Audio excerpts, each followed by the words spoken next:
Hi hello friends, എല്ലാ കൂട്ടുകാർക്കും നമ്മുടെ സ്വാതന്ത്ര്യം ടു സീരിയലിൻ്റെ നാളത്തെ പുതിയൊരു എപ്പിസോഡിലേക്ക് എല്ലാ കൂട്ടുകാർക്കും സ്വാഗതം. ആദ്യമായിട്ട് കാണുന്ന കൂട്ടുകാരാണെങ്കിൽ ഒന്ന് സബ്സ്ക്രൈബ് ചെയ്യാൻ മറക്കരുത്. അതോടൊപ്പം നമ്മുടെ ബെൽ ബട്ടൺ കൂടെ അമർത്തിക്കോളൂ, എന്നാലാണ് എൻ്റെ എല്ലാ വീഡിയോസും നിങ്ങളിൽ എത്തിക്കോളൂ. അതുപോലെ തന്നെ നമുക്ക് ഒരു ഹൈപ്പും കൂടെ വന്നിട്ടുണ്ട്. ഇപ്പോൾ പുതിയതായിട്ട് വന്നേക്കാണ് ഹൈപ്പും കൂടെ ഒന്ന് ചെയ്യാൻ മറക്കരുത്. അങ്ങനെ നാളത്തെ കഥയിലേക്ക് നമുക്ക് കടന്നാലോ. അങ്ങനെ നമ്മുടെ തമിഴിലെ ഒരു ഭാഗം തന്നെയാണ് നമ്മളിപ്പോൾ കണ്ടുകൊണ്ടിരിക്കുന്നത്. സ്വാതന്ത്ര്യത്തിൽ വന്നത് ഇപ്പോൾ എല്ലാ എപ്പിസോഡും തന്നെ നമ്മുടെ മലയാളത്തിൽ വന്നത് നമ്മുടെ തമിഴിൽ നല്ല ഭാഗങ്ങളാണ്. അപ്പോൾ അതുപോലെ ഒരു ഭാഗമാണ് ഞാൻ പറയാൻ പോകുന്നത്. അങ്ങനെ മീനാക്ഷി നമ്മുടെ ധർമ്മനോട് പറയുന്നുണ്ട്, മാമ ഒന്ന് കൃഷ്ണമംഗലം വരെ ഒന്ന് പോകണം, പോയതിന് ശേഷം ഒന്ന് പറയണം അനുവിനോട് എനിക്കൊന്ന് കാണണമെന്ന്. അനു എന്തെങ്കിലുമൊക്കെ തന്ത്രത്തിൽ പുറത്തേക്ക് കൊണ്ടുവരണം. എനിക്ക് അവളോടും മിത്രയ്ക്കും സംസാരിക്കാൻ ഉണ്ടെന്ന് പറയാണ്. മാമൻ പറയാം ഞാനൊന്നും പോവില്ല, എനിക്ക് അവരെയൊന്നും കാണണ്ടെന്നൊക്കെ പറയാം. പക്ഷെ മീനാക്ഷി പറയുമ്പോൾ പോകാതിരിക്കാൻ പറ്റില്ല, എനിക്ക് അവളെ കാണുന്നത് തന്നെ ദേഷ്യമാണ്. ധർമ്മം പറയാം കേട്ടോ, മാമ എനിക്ക് അത്യാവശ്യമായിട്ട് അവൾ സംസാരിക്കണം, അതുകൊണ്ടാണ് മാമൻ എങ്ങനെയെങ്കിലും അവളെ ഒന്ന് അമ്പലത്തിലേക്ക് കൊണ്ടുവരാൻ പറ്റുമോ എന്ന് ചോദിക്കുകയാണ് മീനാക്ഷി. ഞാൻ ശ്രമിക്കാം എന്ന് പറഞ്ഞിട്ട് നമ്മുടെ ധർമ്മനാണെങ്കിൽ കൃഷ്ണമംഗലത്തേക്ക് പോകാട്ടോ. അതേസമയം നമ്മുടെ കൃഷ്ണമംഗലത്താണെങ്കിൽ അനു ആണെങ്കിൽ ഉണ്ടല്ലോ, രാവിലെ എഴുന്നേൽക്കുമ്പോഴേക്കും കുളിക്കാൻ പോകുന്ന സമയത്ത് ആലോക റൂമിൽ എഴുന്നേൽക്കുന്നുണ്ട്. എന്നിട്ട് അനു ഇന്നലെ കത്തിയൊക്കെ കാണിച്ച് ഭീഷണിപ്പെടുത്തിയില്ലേ, കാണിച്ച് പേടിപ്പിച്ചില്ലേ, ആ കത്തി ആലോകിൻ്റെ കൈ കിട്ടുകയാണ്. ആലോക ആ കത്തി നന്നായിട്ട് നോക്കുന്നുണ്ട്. അതെ, നല്ല മൂർച്ചയുള്ള കത്തി തന്നെ, അത് വലിയ കത്തി തന്നെ. ഇത് വച്ചിട്ട് ഒരു അവൾക്ക് കുത്തിയാലോ, അവളെ ഒരു സെക്കൻഡ് കൊണ്ട് ജീവൻ വേണ്ടി പിടഞ്ഞു മരിക്കും. ഇങ്ങോട്ട് വരട്ടെ അവൾ, ഇന്നലെ ഈ കത്തി കാണിച്ചിട്ടാണ് അവൾ എന്നെ പേടിപ്പിച്ചത് എന്നൊക്കെ ഇങ്ങനെ മനസ്സിൽ ആലോചിക്കട്ടെ ആലോക പറഞ്ഞിട്ട് ഡയലോഗും ഒരു കാത്തിരിക്കുക കേട്ടോ. ആ സമയത്താണ് അനു കുളി കഴിഞ്ഞ് വരുന്നത്. കുളിയൊക്കെ കഴിഞ്ഞ പുള്ളിക്കാരി വരുമ്പോൾ തന്നെ നമ്മുടെ അലോക് കാണുന്നുണ്ട് കത്തിയായിട്ട് അലോക് നിൽക്കുക, അടുത്തേക്ക് പോവുകയാണ്. അനു ചെറുതായിട്ടൊന്ന് പേടിക്കണ്ട കേട്ടോ. അലോക് പറയണ്ട, എന്തായാലും ഈ കത്തി കാണിച്ചിട്ടാണ് നീ എന്നെ പേടിപ്പിച്ചത്. ഈ കത്തി ഞാനിപ്പോൾ കുത്താൻ വേണ്ടി പോവുകയാണ്, എന്നെ വേണമെങ്കിൽ കുത്തിക്കോ, പക്ഷേ നിങ്ങൾ സമാധാനം പറയേണ്ടി വരും. എൻ്റെ വീട്ടുകാർ മാത്രമല്ല നിങ്ങളുടെ വീട്ടുകാർക്കും കാരണം അവരുടെ മനസ്സിൽ ഇപ്പോൾ ഞാനും നീങ്ങളും നല്ല ഭാര്യ ഭർത്താക്കന്മാരെ സ്നേഹിച്ച് വിവാഹം കഴിച്ചവർ. അതുകൊണ്ട് നീ എന്നെ അതിനുള്ള ഉത്തരം പറയണം. നീ എന്ത് പറഞ്ഞിടി, അതുകൊണ്ട് ഒറ്റ അടി അനുവിൻ്റെ മുഖത്തേക്ക് കൊടുക്കാൻ പോകുമ്പോഴേക്കും അനു അവൻ്റെ കയ്യിൽ ചാടി ഇങ്ങ് പിടിക്കും കേട്ടോ, ഇങ്ങനെ മാറി നിൽക്കും കേട്ടോ. അപ്പോൾ നീ മാറി നിൽക്കാനൊക്കെ നിനക്കറിയാമല്ലേ. അപ്പുറത്തെ കൈ വെച്ചിട്ട് ഒന്നുകൂടി വീശുന്നുണ്ട്. അപ്പോഴേ അനു ഇങ്ങനെ തെന്നി മാറിയ കേട്ടോ. അപ്പോൾ വീണ്ടും ഒരൊറ്റ അടി മുഖത്തേക്ക് ഇങ്ങനെ ഒരു മുഷ്ടി ഇങ്ങനെ ചുറ്റി പിടിച്ച് ഒറ്റ ചവിട്ട് ഇങ്ങനെ കുത്താൻ വേണ്ടി പോകുമ്പോഴേക്കും അനു പെട്ടെന്ന് നിലത്തേക്ക് കുനിയാണ്. അപ്പോൾ തന്നെ അലോകിൻ്റെ കൈ പോയി ഇടിക്കുന്നുണ്ട് മതിൽ ഭിത്തിയിൽ. അലോകിന് നല്ല വേദന എടുക്കുക കേട്ടോ. അയ്യോ അമ്മേ, എൻ്റെ കൈ പോയി എന്ന് ഭയങ്കരമായിട്ട് നിലവിളിക്കുക. എന്താണെന്ന് വെച്ചാൽ അവളെ അടിക്കാൻ നോക്കുമ്പോൾ വീശുമ്പോൾ ഭിത്തിയിൽ കൊണ്ട് ഇടിച്ചൂല. അപ്പോൾ രാജശ്രീയും അമ്മ മുത്തശ്ശിയും ഒക്കെ അങ്ങോട്ട് വരുന്നുണ്ട്.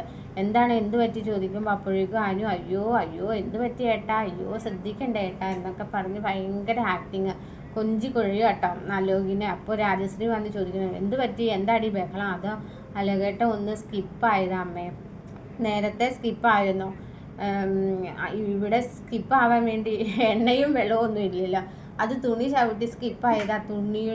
ഇവിടെ തുണിയൊന്നും കിടക്കുന്നില്ലല്ലോ, അതാണ് ഇപ്പോൾ വലിയ കാര്യം. അലോകേട്ടൻ്റെ കായ് പോയത് കണ്ടില്ലേ, അലോക് നല്ല വേദനയുണ്ടോ, കുഴപ്പമൊന്നുമില്ലല്ലോ, ഞാൻ നിനക്ക് വെച്ചിട്ടുണ്ട് എന്ന് പറഞ്ഞിട്ട് അലോക് അപ്പുറത്തേക്ക് പോവാട്ടോ. അപ്പോഴാണ് മുത്തശ്ശിയും രാജശ്രീയും ആ കാര്യം ശ്രദ്ധിക്കുന്നത്. അവിടെ ഒരു കട്ടിലിൻ്റെ സൈഡിൽ തന്നെ വേറൊരു കട്ടിൽ കിടക്കുക, രണ്ടും തമ്മിൽ നല്ല ഗ്യാപ്പുണ്ട്. അത് കാണുന്ന രാജശ്രീ ചോദിക്കുകയാണ്, നിങ്ങൾ രണ്ടുപേരും കട്ടിലാണോ കിടന്നത്? അയ്യോ എൻ്റെ അമ്മായി ഒന്നും പറയണ്ട, അമ്മായിയുടെ മകൻ കൂർക്കം വല്ലി കാരണം എനിക്ക് ഉറങ്ങാനേ പറ്റിയിട്ടില്ല. എന്തൊരു കൂർക്കം വല്ലിയ ഇത്, നമ്മുടെ വായിലും മൂക്കിലും ഇങ്ങനെ കേട്ടതുപോലത്തെ ഒരു കൂർക്കം വലി, അതുകൊണ്ട് ഉറങ്ങാനേ പറ്റിയില്ല എന്ന് പറയുകയാണ്. മുത്തശ്ശി പറയാം, അത് നീ പറഞ്ഞത് ശരിയാ തന്നെയായിരിക്കും, പക്ഷേ ഇങ്ങനെ ഭാര്യ ഭർത്താക്കന്മാരെ അപ്പുറത്തും ഇപ്പുറത്തും കട്ടിലിൽ കിടക്കുന്നത് അത്ര നല്ല ഒരു കാര്യമല്ല. എനിക്ക് അറിയാം മുത്തശ്ശി, ഇത് നീ ശ്രദ്ധിച്ചോളാം എന്ന് പറഞ്ഞ് അപ്പുറത്ത് പോവാണ് അനു. രാജശ്രീ പറയുന്നു, ഓ ഞാൻ വിചാരിച്ച അച്ഛനോട് മാത്രമേ കൂർക്കം വരൂ, ചേട്ടൻ മാത്രമേ കൂർക്കം വലിക്കുള്ളൂ എന്ന് സ്വഭാവം എന്ന് ഞാൻ ഓർത്തേന്ന് പറയാം. ഇപ്പം അതേ അലോവും ഉണ്ട് ആ സ്വഭാവം. ഇന്ന് രാജശ്രീ പറയുമ്പോഴേക്കും മുത്തശ്ശി പറയുന്നുണ്ട്, അത് നിൻ്റെ അച്യുതൻ മാത്രമല്ല എൻ്റെ ഭർത്താവും, അതായത് അച്യുതൻ്റെ അച്ഛനും എന്തൊരു കൂർക്കം വലിയായിരുന്നു എന്ന് പറയുകയാണ്. മുത്തശ്ശി ചിരിച്ചുകൊണ്ട് അപ്പുറത്തേക്ക് പോവാട്ടോ. അതിനുശേഷം നമ്മുടെ കൈ ഇങ്ങനെ വേദനിച്ച് ഇങ്ങനെ ആകെ വിഷമിച്ചിരിക്കുന്ന സമയത്ത് അവിടേക്ക് അനു വരുന്നുണ്ട്. അലോകാട്ടെ കയ്യിൻ്റെ വേദന മാറിയോ എന്ന് കുറിച്ച് പറ. എടി നീ എന്നെ കളിയാക്കല്ലേടി, മര്യാദയ്ക്ക് നീ സത്യങ്ങളൊന്ന് തുറന്നു പറ. നമുക്ക് വിവാഹം ഒറിജിനൽ വിവാഹമല്ല, എല്ലായിടത്തും തുറന്നു പറയണേ, നിനക്ക് നല്ലത് എന്നൊക്കെ പറയുമ്പോഴേക്കും അനു അങ്ങനെ പറഞ്ഞു കഴിഞ്ഞാൽ പിന്നെ അലോകേട്ടൻ്റെ വീട്ടിൽ ഞാൻ പോകേണ്ടി വരില്ല. ഞാനിപ്പോൾ അലോകേട്ടൻ്റെ ഭാര്യയല്ലേ, ഭാര്യ നിൽക്കുന്നത് ഭർത്താവിൻ്റെ വീട്ടിലല്ലേ, ഞാൻ പറയില്ല നമ്മുടെ വിവാഹം ഒറിജിനൽ തന്നെ, പറയില്ല, എന്തൊക്കെ പറഞ്ഞാലും അത് പറയില്ല എന്ന് അനു ആശി പിടിച്ചുകൊണ്ടിരിക്കുകയാണ്. അവിടെയൊക്കെ നമ്മുടെ ധർമ്മം വരുമ്പോൾ തന്നെ ധർമ്മനെ കാണുമ്പോൾ തന്നെ അലോക് അപ്പുറത്തേക്ക് മാറിപ്പോകുന്നുണ്ട്. അപ്പോൾ അനു വേഗം തന്നെ ധർമ്മൻ്റെ അടുത്തേക്ക് പോവാം. മാമ അവിടെ എല്ലാവർക്കും സുഖമാണോ എന്ന് ചോദിക്കുകയാണ്. ധർമ്മം പറയുന്നുണ്ട്, നിൻ്റെ അച്ഛനും അമ്മയും ചത്തിട്ടില്ല, അതുപോലെ എന്ന് ചോദിക്കുകയാണ്. അനുവിനോട് പറയാണ് ചത്തിട്ടൊന്നുമില്ല എന്ന്. എന്നോട് ദേഷ്യമാണ് എല്ലാവർക്കും അല്ലേ, നിന്നോട് ഭയങ്കര സ്നേഹം കൂടാണ്, അങ്ങനെ പ്രവർത്തിക്കുകയാണല്ലോ നീ ചെയ്തത്. എനിക്ക് നിന്നോട് സംസാരിക്കാനുണ്ട്, നീ ഒന്ന് പുറത്തേക്ക് വരണം ഇപ്പോഴാ. അതെന്ത്, നിനക്ക് വരാൻ പറ്റില്ലേ? വരാം മാമ എന്ന് പറയുകയാണ് അനു. അങ്ങനെ വേഗം റെഡി ആയിട്ട് നമ്മുടെ അനു ആണെങ്കിൽ മാമൻ്റെ കൂടെ ധർമ്മൻ്റെ കൂടെ അമ്പലത്തിലേക്ക് പോവാട്ടോ. അമ്പലത്തിലേക്ക് വരാനാണോ മാമ എന്നെ കൂട്ടിക്കൊണ്ട് വന്നത്? അയ്യോ, ഇവിടെ നിൻ്റെ 2 ഏടത്തിമാരും അമ്പലത്തിനുള്ളിൽ, നീ അവരെ പോയി കണ്ട് സംസാരിക്കുക, അവർ പറഞ്ഞിട്ടാണ് ഞാൻ നിന്നെ കൂട്ടിക്കൊണ്ട് വന്നതെന്ന് മീനാക്ഷിയോട് പറയാണ്. മാമൻ പറയുകയാണ് അനുവിനോട്, മീനാക്ഷി മിത്ര എന്ന് പറയാണ്. അങ്ങനെ അനു അകത്തേക്ക് കയറി പോകുന്നുണ്ട് കേട്ടോ. മീനാക്ഷി മിത്രയും നമ്മുടെ അനുവിനെയും കാത്തു നിൽക്കുകയാണ്. ധർമ്മൻ ആ സമയത്ത് അവിടെ ഇല്ലാട്ടോ, ധർമ്മം പുറത്തായിട്ടാണ്, ഇവരെ മാത്രം അമ്പലത്തിൽ കയറിയുള്ളൂ. അപ്പോൾ ഇത്ര വേഗം തന്നെ നമ്മുടെ അനുവിനോട് വന്നിട്ട്, അനു മോളെ നിനക്ക് എങ്ങനെയുണ്ട് മോളെ, സുഖമാണോ? അവിടെ എൻ്റെ അച്ഛനും അമ്മയും ഒക്കെ നല്ലവരാണ്, നിന്നിൽ നിന്ന് നല്ല രീതിയിൽ തന്നെയല്ലേ പെരുമാറുന്നത് എന്നൊക്കെ ചോദിക്കുകയാണ്. അതേ അടുത്ത് എന്താ മീനാക്ഷി ഒന്നും മിണ്ടാത്തത് എന്ന് പറയുമ്പോഴേക്കും മീനാക്ഷി പറയുക, ഇത്രയും നേരം നിന്നോട് എന്തൊക്കെ സംസാരിക്കണം, നിന്നോട് എന്തൊക്കെ ചോദിക്കണം എന്നൊക്കെ ഓർത്തുകൊണ്ട് ഇങ്ങനെ നിൽക്കുമായിരുന്നതാണ് മീനാക്ഷി പറയുക കേട്ടോ. എനിക്ക് ആ ദേഷ്യം കൂടി വരുവാനും തുടങ്ങി, എനിക്ക് നിന്നോടൊന്നും സംസാരിക്കാനല്ല, എൻ്റെ മുമ്പിൽ നിന്ന് പൊക്കോ നല്ലത്, എനിക്ക് നിന്നെ കാണുമ്പോൾ കാണാൻ ദേഷ്യമാവാൻ എന്നൊക്കെ പറയുകയാണ്. നീ ആ കുടുംബം ഇപ്പം എങ്ങനെയാണ് ഉള്ളത് എന്നറിയോ? നിൻ്റെ പിന്നിലെ ചീത്തയായിട്ട് ഇതൊക്കെ ആയിട്ട് നിനക്ക് അറിയാമോ? എന്തൊക്കെ ചോദിക്കുകയാണ്. നിനക്ക് എങ്ങനെ തോന്നി മോളെ അവനെ വിവാഹം കഴിക്കാനായിട്ട്? അപ്പോൾ അനു പറയുന്നുണ്ട്, അത് ഞാനില്ലാതെ ജീവിക്കാൻ പറ്റില്ല എന്ന് പറഞ്ഞുകൊണ്ട്, ഞാനില്ലെങ്കിൽ അലോക് മരിച്ചു കളയെന്ന് പറഞ്ഞു. എനിക്ക് ഇങ്ങനത്തെ ഒരു ചെയ്യേണ്ടി വന്നതെന്ന് പറയാണ്.